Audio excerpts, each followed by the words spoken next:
राजनीति का दूसरा नाम जो है ना वो है उतार चढ़ाव महाराज। मद और कद, ये तीन चीज हैं जिसके ऊपर अपने सबको ध्यान देने की जरूरत है।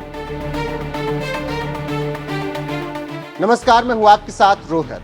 आजकल मोदी के लिए समय ठीक नहीं चल रहा और एक के बाद एक मुहरे पिट रहे हैं क्योंकि विपक्ष की एकता कमाल कर रही है। ऐसे में नरेंद्र मोदी को विपक्ष के साथ ही साथ योगी आदित्यनाथ और वसुंधरा राजे का चैलेंज मिल रहा है और सीधे दोनों नेता मोदी की धज्जियां उड़ा रहे हैं। अब उसी कड़ी में वसुंधरा राजे ने फिर हमला बोला है। चलिए बताते हैं क्या कुछ कहा है इस रिपोर्ट में। राजस्थान में जब से मोदी और शाह की जोड़ी ने वसुंधरा राजे को हटाया है, तभी से मोदी शाह के लिए वसुंधरा राजे सिरदर्द बन गई हैं। इस सिरदर्द को कम करने के लिए एक से बढ़कर एक काम कर रहे हैं, लेकिन पता नहीं वसुंधरा किस मिट्टी की बनी है कि मानने को तैयार नहीं, बल्कि सीधे टक्कर दे रही है। अभी कुछ दिनों पहले ही मोदी शाह को चैलेंज करते हुए सीधे हमला उन्होंने बोला। अब एक बार फिर वसुंधरा राजे ने मोदी शाह को चैलेंज करते हुए हमला बोल दिया है। पहले सुनिए उन्होंने क्या कुछ कहा। ना है वो आपकी कोशिश होती है। सिद्धांत है इस धर्म का कि जियो तो फिर जीने भी दो, लेकिन आजकल इस सिद्धांत को लोगों ने उलटने की कोशिश की है। लोग बताते हैं कि कलयुग का जमाना है महाराज, और कलयुग के जमाने के अंदर ये सब चीजें आपको इसमें से गुजरना होगा।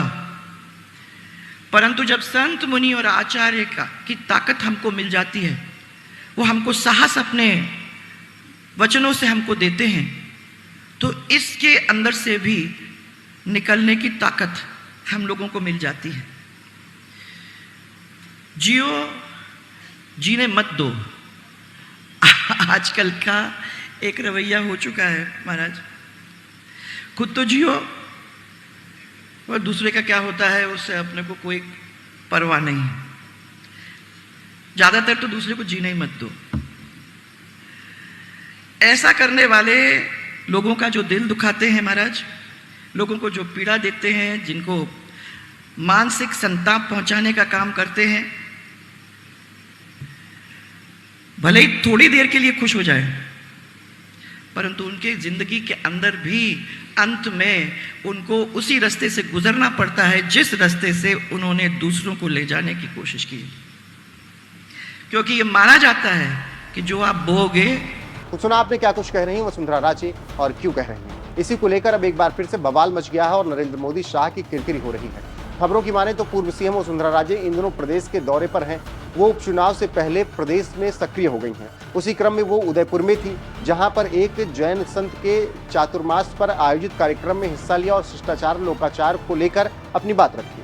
वसुंधरा ने इसी कार्यक्रम में बातों बातों में कहा कि जैन धर्म का मूल सिद्धांत है हिंसा रहित जीवन, लेकिन हिंसा की परिभाषा सिर्फ हथियार से हिंसा करना या किसी को मारना पीटना नहीं है। किसी का दिल दुखाना, किसी का दिल तोड़ना, किसी को आत्मा को सताना।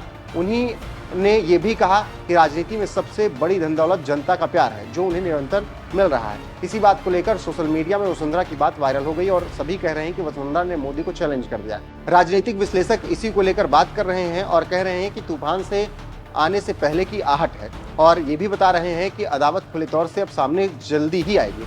पहले छुपकर आलोचना होती थी, लेकिन अब वसुंधरा ने यूपी का हाल देखकर अपनी ताकत में इजाफा किया है और मोदी को मन से चैलेंज कर दिया है। इससे आप समझ सकते हैं कैसे अब मोदी शाह से वसुंधरा आर पार के मूड में है, क्यों लड़ाई आमने सामने आ रही है। जानकारी देते चलें, कुछ दिनों पहले राजस्थान का प्रदेश अध्यक्ष बदला गया और जिसे प्रदेश अध्यक्ष बनाया गया उनका नाम है मदन राठौर, और कहा जाता है कि मदन वसुंधरा के खेमे के हैं ताकि वसुंधरा की अदावत को कम किया जा सके। अभी हाल ही में प्रदेश अध्यक्ष के स्वागत समारोह में वसुंधरा ने मंच पर बैठे नेताओं के साथ ही साथ मोदी को फिर ताने मारे और कहा कि इंसान को घमंड नहीं करना चाहिए, नहीं तो पद आते जाते रहते हैं, लेकिन आपके काम आपको बड़ा या छोटा बनाते हैं। आप सुनिए तब उन्होंने क्या कुछ कहा था और कैसे मोदी की किरकिरी हुई थी।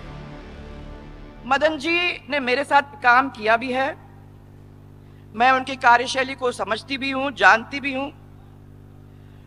ये धैर्यवान और कर्मठ कार्यकर्ता है। अगर धैर्यवान नहीं होते तो इतने दिन तक पार्टी के ऊपर विश्वास कर मेहनत करके हाथ बटाने का काम नहीं करते, और आज आप राज्यसभा के मेंबर ही नहीं हो, परंतु उसके साथ साथ सबसे बड़े प्रदेश इस देश के राजस्थान के आज अध्यक्ष भी बन चुके हो।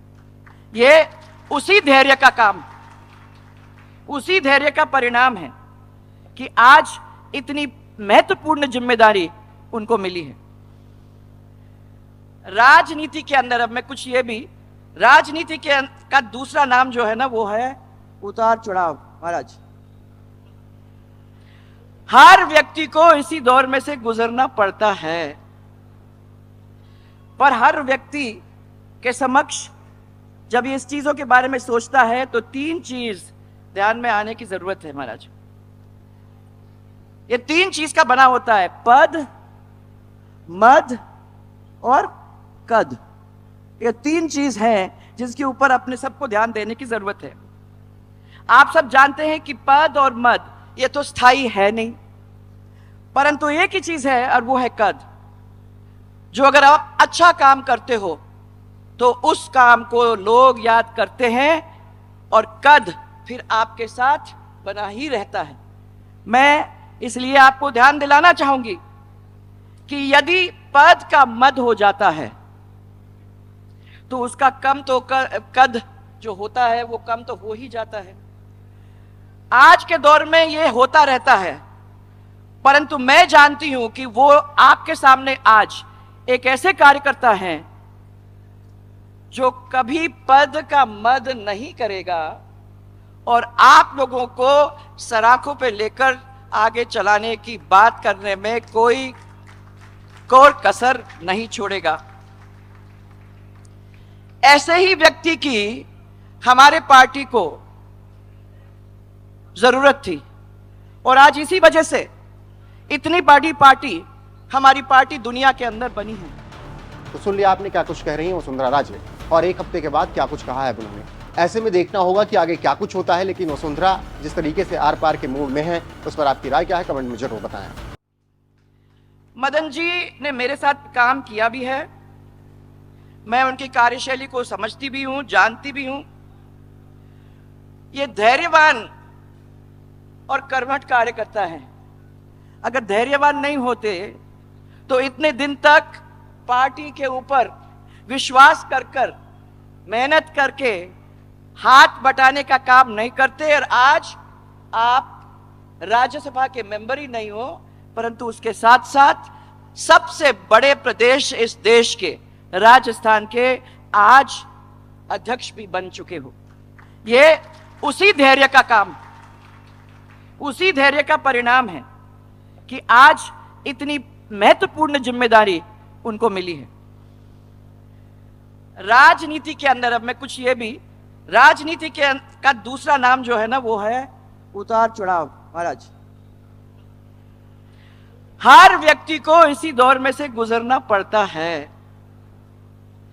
पर हर व्यक्ति के समक्ष जब ये इस चीजों के बारे में सोचता है तो तीन चीज ध्यान में आने की जरूरत है। महाराज,